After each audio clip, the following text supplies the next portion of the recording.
Assalamualaikum warahmatullahi wabarakatuh. Perkenalkan nama saya Ilham Bahriyalbi dengan NIM 20050974059. Saya di Prodi Pendidikan Teknologi Informasi 2020A. Saya di sini akan menjelaskan materi tentang standarisasi jaringan. Pengertian.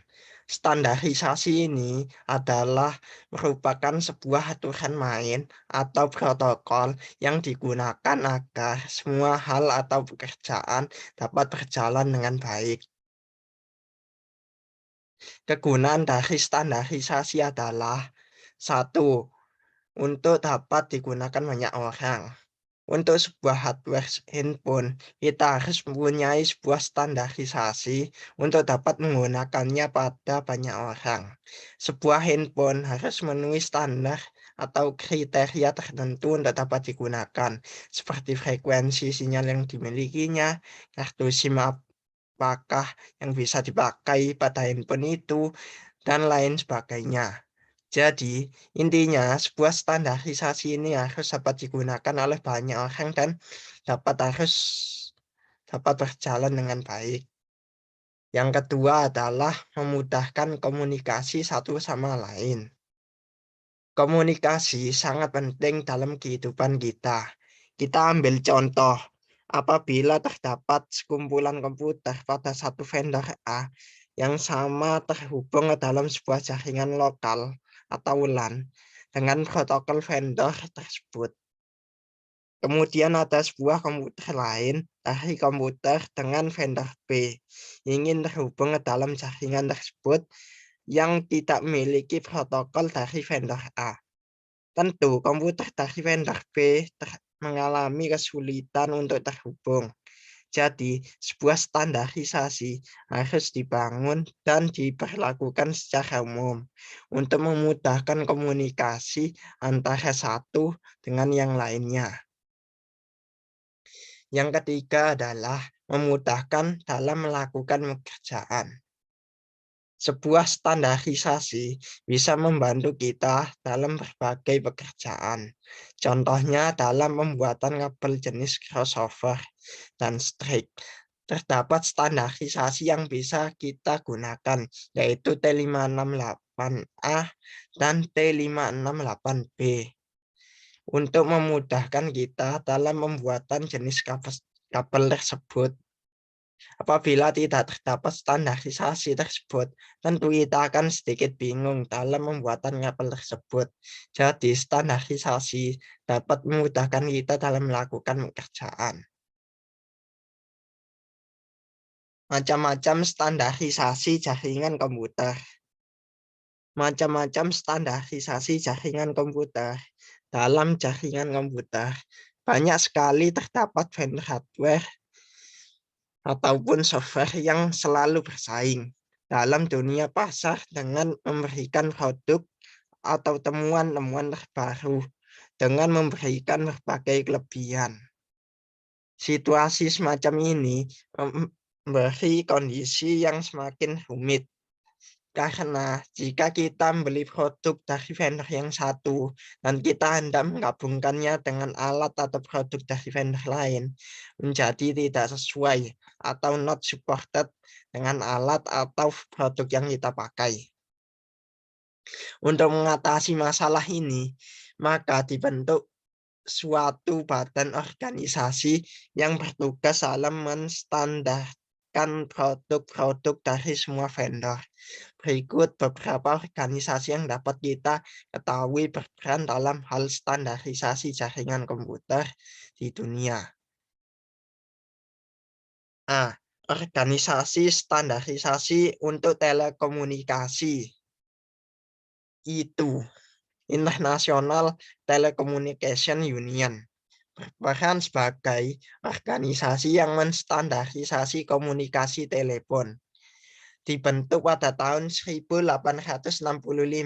oleh beberapa negara Eropa di mana pada saat itu berperan untuk standarisasi kode Morse atau telegraf.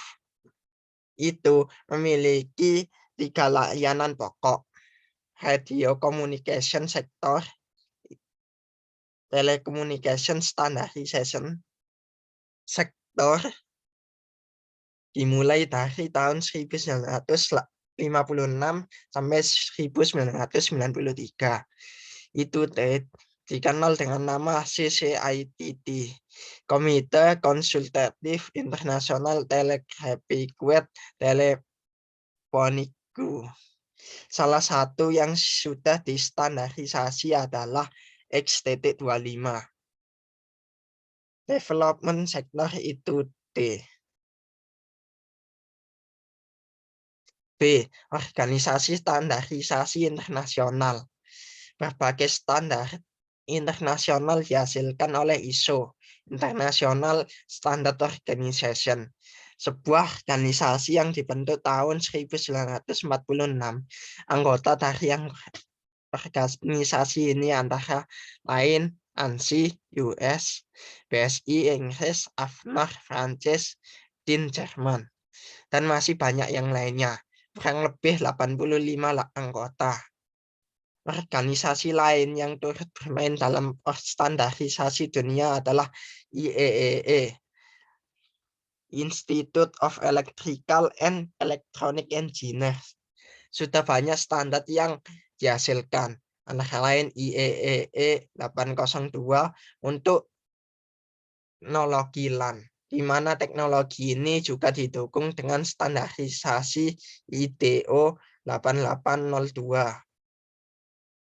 Organisasi standarisasi untuk internet. Untuk standarisasi internet memiliki mekanisme tersendiri yang berbeda dengan ITU-T maupun ISO. Mekanisme ini dibentuk pada awalnya dari sebuah komite informal yang dibentuk oleh DoD. Setelah ARPANET terbentuk yang disebut dengan IAB, Internet Activities Group. Pada komite inilah menampung semua ide atau pemikiran yang secara terbuka didiskusikan.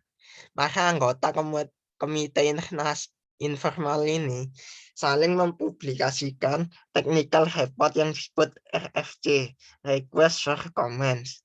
RFC disimpan secara online sehingga siapapun dapat mengakses dan memberikan komentar. Setiap RFC yang masuk diberikan suatu nomor urut. Pada tahun 1989,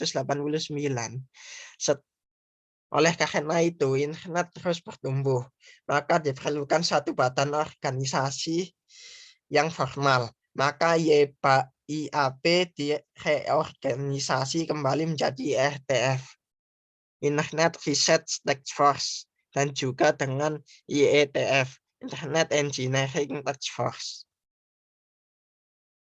Pengertian TCP dan atau IP.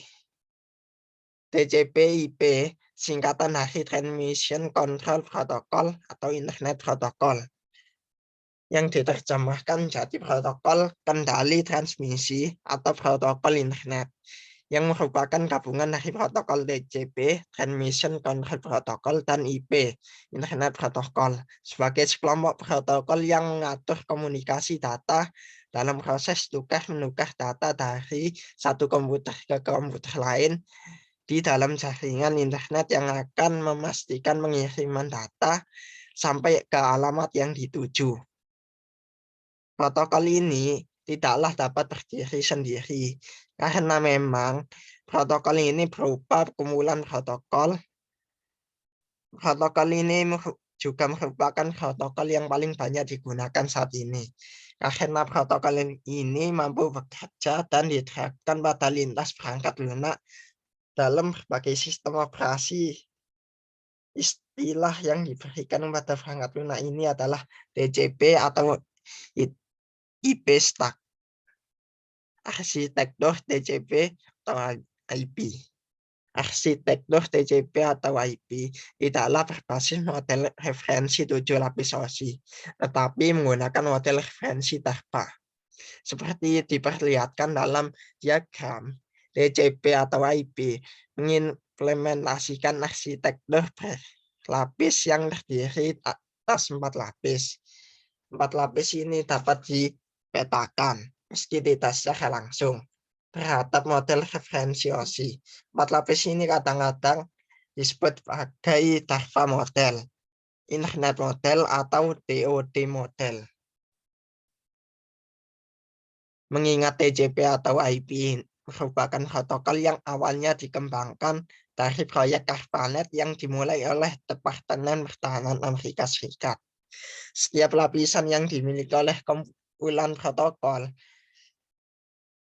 TCP/IP diasosiasikan dengan protokolnya masing-masing. Sekian yang dapat ia sampaikan. Apabila ada kesalahan, mohon maaf. Wassalamualaikum warahmatullahi wabarakatuh.